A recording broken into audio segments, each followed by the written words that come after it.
10.7. Solve quadratic equations with the quadratic formula. So finally in this lesson we find the quick and easy way to find solutions for our quadratic equations by using our quadratic formula. And it can solve for any kind of root, tell us how many there are, anything we need it can do for us. So remember our quadratic formula, we're going to need to use that on every problem. So if we're given the quadratic equation, we need to first make sure that it's written in standard form, and that is our ax squared plus bx plus c equals 0 form. So we're going to move that around.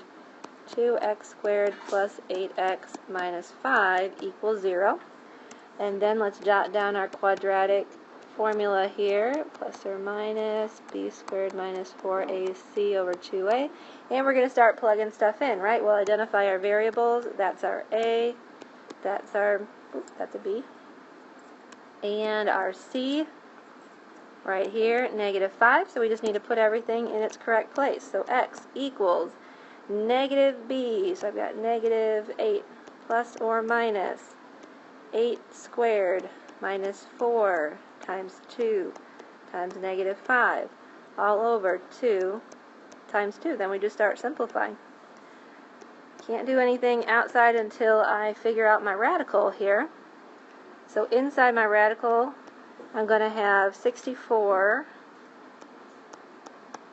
minus 2 times 4 is 8 times the negative 5 is negative 40, and that makes it plus 40. So that's going to take us to 104.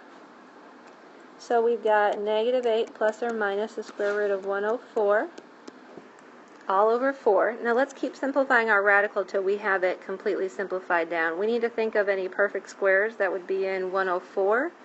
And obviously even numbers come to mind, and we think that's probably divisible by 4. Let's find out here. 4 would go in 2 times, that would be 8, 24. Alright, so we've got 4 times 26. On the inside there, we're still all over 4. Let's get my work out of the way here. And to simplify down that radical then, I'm going to have negative 8 plus or minus 2 square root of 26 all over 4. Alright, now let's check for any more simplifying before we declare ourselves done here.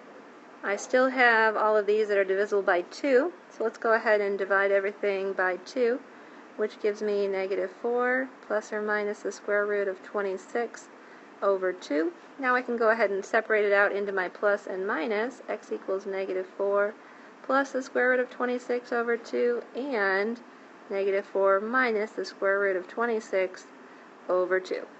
There is my answer. And to characterize this answer, we clearly have 2 roots, and they are both irrational because we have that irrational number in there.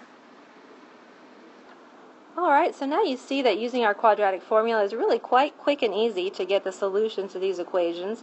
Just don't forget, start in standard form, and that will avoid any trouble for you. Try these. Let's do number 1 through 6.